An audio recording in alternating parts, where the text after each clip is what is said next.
साथियों, आप देख रहे हैं BMTV यूट्यूब चैनल। मैं सतवंत सिंह राणा। सभी साथियों को फूले सो अम्बेडकर प्यार। जय भीम, जय जोहार, जय संविधान। साथियों, अभी तक आप लोगों ने मेरे चैनल को सब्सक्राइब नहीं किया तो सब्सक्राइब करें, बेल आइकन को प्रेस करें, वीडियो नीचे कमेंट बॉक्स में अपनी प्रतिक्रिया शेयर ज़रूर करें। साथियों, इस वीडियो के माध्यम से आज बात करेंगे, क्या मायावती जी 2024 के लोकसभा चुनाव में कांग्रेस के द्वारा जो निर्माण किया जा रहा है, सारे राज्यों के अलग अलग जो बीजेपी विरोधी पार्टियां हैं उनको इकट्ठा करने का काम किया जा रहा है और एक अलग से विपक्ष बनाया जा रहा है, क्या मायावती जी उसमें शामिल होंगी? ये बहुत सारा सस्पेंस बना हुआ, बहुत सारे लोगों के कमेंट थे। मैंने पिछली बार मायावती जी के ऊपर एक वीडियो बनाया था और बहुत सारे लोगों ने कमेंट किया था इस पर एक वीडियो बनाया जाए, तो मैंने कहा इस पर अपने व्यक्तिगत विचार रखे जाएँ। तो साथियों, इस वीडियो के बारे में आप नेगेटिव ना लें, ये सिर्फ जानकारी के लिए वीडियो में किसी पार्टी या बीएसपी का कोई विरोध करना हमारा कोई उद्देश्य मकसद नहीं है। हमारा उद्देश्य मकसद है कि सही जानकारी और तथ्य जो हमारे अंदर समझ है उस समाज के सामने रखी जाए। साथियों, अगर मौजूदा हालत जो बीएसपी की अध्ययन किया जाए सारे राज्यों में बहुत ज़्यादा खराब है। कहा जाए कि बीएसपी अपने राष्ट्रीय पार्टी का अस्तित्व बचाने की लड़ाई 2024 में होगी। आपको मालूम है लगातार बीएसपी का वोट परसेंटेज घट रहा है। अगर अब की बार वोट परसेंटेज घट गया तो मायावती जी की राष्ट्रीय पार्टी की मान्यता भी खतरे में पड़ सकती है। ये तथ्य आप एक भक्ति की चश्मा से देखें, एक व्यक्तिगत पार्टी के तौर पर, एक जाति के तौर पर देखें तो बात अलग है। अगर आप तुलनात्मक विश्लेषण और महापुरुषों के उद्देश्य और मकसद को ध्यान में रखते हुए अगर बीएसपी का आप अध्ययन करेंगे तो आपको बहुत सारी जानकारी के बारे में, बहुत सारी खामियों के बारे में जानकारी पता होगी। साथियों, जो एक बहुत बड़ा एक लोगों के अंदर एक संदेह है, क्या बीएसपी 2024 में अकेली लड़ेगी? अगर माना जाए कि बीएसपी अपने अकेले दम पर लड़ती है तो लोगों का कहना है तो बीएसपी का क्या डेवलपमेंट होगा? क्या मायावती जितनी सीटों पर लड़ेगी, क्या 50% सीटें जीत में कन्वर्ट हो पाएंगी? क्या मायावती जी विपक्ष की सबसे बड़ी चेहरा होंगी? क्या मायावती जी मुख्यमंत्री, प्रधानमंत्री की दावेदार होंगी? ये बहुत सारे सवाल हमारे नेताओं के और हमारे लोगों के बीच में हैं।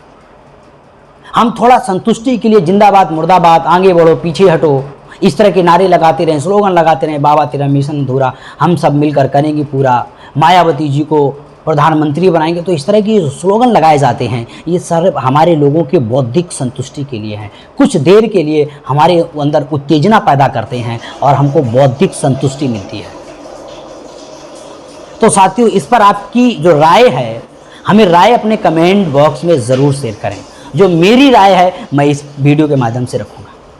साथियों, अगर सच्चाई तो ये है कि 2024 में अगर बीएसपी अपने अकेले दम पर लड़ी तो भारत के जिन जिन राज्यों में लगभग में अगर देखा जाए तो बीएसपी के 16-17 ऐसे राज्य हैं जहां पर कुछ नेटवर्क है, कुछ सीटों को रिजल्ट में कन्वर्ट किया जा सकता है, खासकर उत्तर प्रदेश में।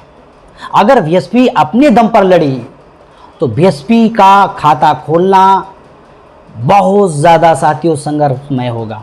खाता खोलने की मैं बात कर रहा हूँ, एक बहुत बड़ा चैलेंज होगा बीएसपी के सामने। और जैसे ही मायावती तीसरे मोर्चा, मतलब अगर बीजेपी, इसके बाद विपक्ष, इसके बाद मायावती जी, और जैसे ही मायावती अलग लड़ेगी तो सारा जो वोट है, जो बीजेपी के विरोध में वोट है, जो महंगाई के विरोध में वोट है, जो लोग आज परेशान है बीजेपी से, संघ परिवार से, आरएसएस से, वो वोट बीएसपी की तरफ मूव नहीं होगा। वह वोट विचारधारा के आधार पर विपक्ष के साथ मूव होगा। वो कौन सा वोट है? खासकर वोट है मुस्लिम वोट। मायावती के पास में 48% उत्तर प्रदेश में पिछड़े हैं, भारत में 60% हैं। बीएसपी के पास में 2-4-10% भी वोट पिछड़ों का नहीं है। एससी की अगर उत्तर प्रदेश में देखा जाए तो 21 से 22% से ज़्यादा पॉपुलेशन है, वहाँ सिर्फ 13% वोट कौन है? उनकी बिरादरी का वोट। मैं कोई कास्टिज्म पर अटैक नहीं कर रहा हूँ मेरी, या कोई आपको लग रहा हो कि मैं जाति को लेकर कोई क्रिटिसाइज नहीं, मैं वोट को तुलनात्मक विश्लेषण कर रहा हूँ आपके सामने। वो वोट बीएसपी के साथ में है और उसमें भी जो वोट बीजेपी को हराना चाहता है वो बीएसपी को ना जाकर वो फिर जो सेकेंड मोर्चा बनाया जा रहा है, विपक्ष जो इकट्ठा लगभग हो रहा है, उसकी तरफ मूव होगा। तो अगर बीएसपी इंडिपेंडेंट लड़ती, अकेले लड़ती है, तो बीएसपी कुछ बहुत ज़्यादा बड़ा कुछ नहीं कर पाएगी। ज़्यादा मिशन लेके इनके कार्यकर्ता लोग घूमेंगे, ज़्यादा मायावती जी अपना अस्तित्व, अपना परिवार बचाने के लिए संघर्ष करेंगी।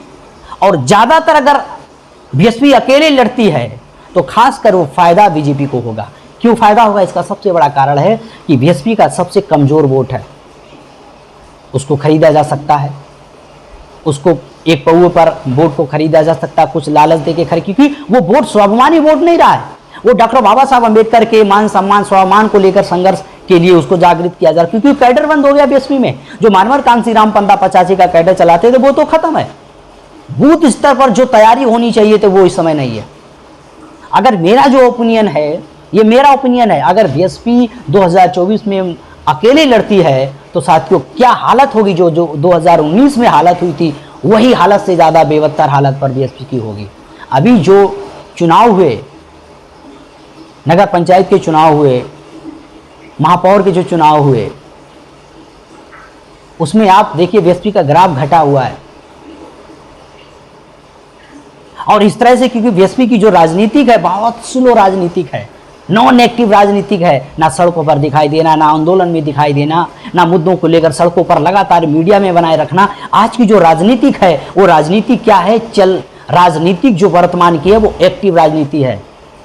सत्ता पक्ष को प्रतिदिन क्रिटिसाइज करते रहो, समाज को सड़कों पर उतारते रहो, मुद्दों पर घेरते रहो। जो आज विपक्ष कर रहा है, जो लालू प्रसाद यादव ने किया, उसके लड़के ने, आज वो सत्ता में है। जिन जिन लोगों ने व्यवस्था को चैलेंज किया, सत्ता को चैलेंज किया, आज वो लोग सत्ता में हैं। तो जो बीएसपी की साइलेंट राजनीति है ये साथियों काम आने वाली नहीं है। तो बीएसपी को कहीं ना कहीं एक बड़े मूवमेंट की तरफ जाने की ज़रूरत है, अपनी गोटियां खोलने की ज़रूरत है और विपक्ष से डायलॉग करने की ज़रूरत है कि हमको मुख्यमंत्री, प्रधानमंत्री का कैंडिडेट घोषित करो। अगर दूसरा मोर्चा मायावती जी को प्रधानमंत्री का कैंडिडेट घोषित कर देता है तो भारत में बीजेपी को हटाना बिल्कुल ही समझ लो कि बीजेपी का बंदोबस्त हो गया। अगर मायावती जी को बड़े पैमाने पर, और मायावती जी विपक्ष के साथ मिलकर चुनाव नहीं लड़ा, तो साथियों इसमें बहुत बड़ी राजनीति के साथ बीजेपी उन सीटों पर गोल करेगी जिन सीटों पर बीएसपी की मजबूत कैंडिडेट दावेदारी होगी, उन्हीं का वोट को खिसकाने का काम बीजेपी के पास में है। बहुत बड़ा कैडर है आरएसएस का, बामसेव का तो नहीं रहा, बहुत बड़ा कैडर है। हमारे लोग बातें करते हैं, काम धंधा नहीं करते हैं। हमारे नेता बातें करते हैं, दलाली में लगे हैं, काम धंधा नहीं करते हैं। आरएसएस बीजेपी के लोग त्याग करते हैं, ईमानदारी से समाज में काम करते हैं, हिंदुत्व के नाम पर नफरत पैदा करते हैं। हमारे लोग समाज को पंदा 85 और बहुजन समाज के महापुरुषों की विचारधारा के आधार पर जगाने का काम नहीं करते, क्योंकि हमारा समाज जो 80-70% है वो गाँव देहात में रहता है। वहाँ आज बड़े पैमाने पर कास्टिज्म है, हिंदू मुसलमान है। आज जो अछूतों के अंदर जो बीएसपी की जो विरोधी जातियां हैं अछूतों की, वो सारी हिंदुत्व के एजेंडे में है। ये बड़े अचीवमेंट करने की ज़रूरत है और बीएसपी को उत्तर प्रदेश में खासकर सपा के साथ में, कांग्रेस के साथ में मिलकर बड़े पैमाने पर चुनाव लड़ना है।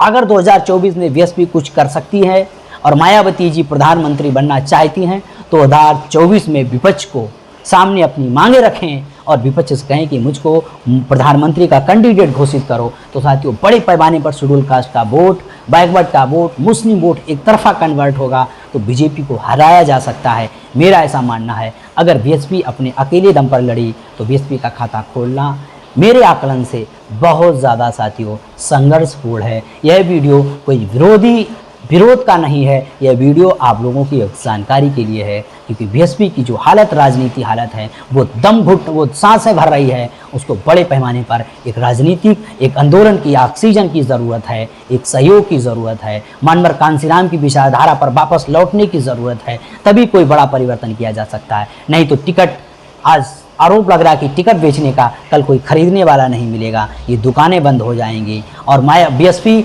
जैसे ही परिवारवाद में तब्दील होगी तो समझदार लोग बीएसपी का दामन छोड़ देंगे। तो आने वाले समय में अगर मानवर कांसीराम के मूवमेंट को बचाना है तो बीएसपी को बड़े अपने राजनीतिक एजेंडे में और राजनीतिक निर्णय में परिवर्तन करना होगा। पंदा 85 के मूवमेंट पर वापस लौटना होगा। इस पर आपकी क्या राय है हमें कमेंट बॉक्स में अपनी प्रतिक्रिया शेयर ज़रूर करें। देखते रहें BM TV YouTube channel. Video अच्छा लगा हो तो हमारी वीडियो की लिंक अपने व्हाट्सएप ग्रुप पर शेयर ज़रूर करें। देखते रहें BM TV यूट्यूब चैनल। इस वीडियो में आज तक।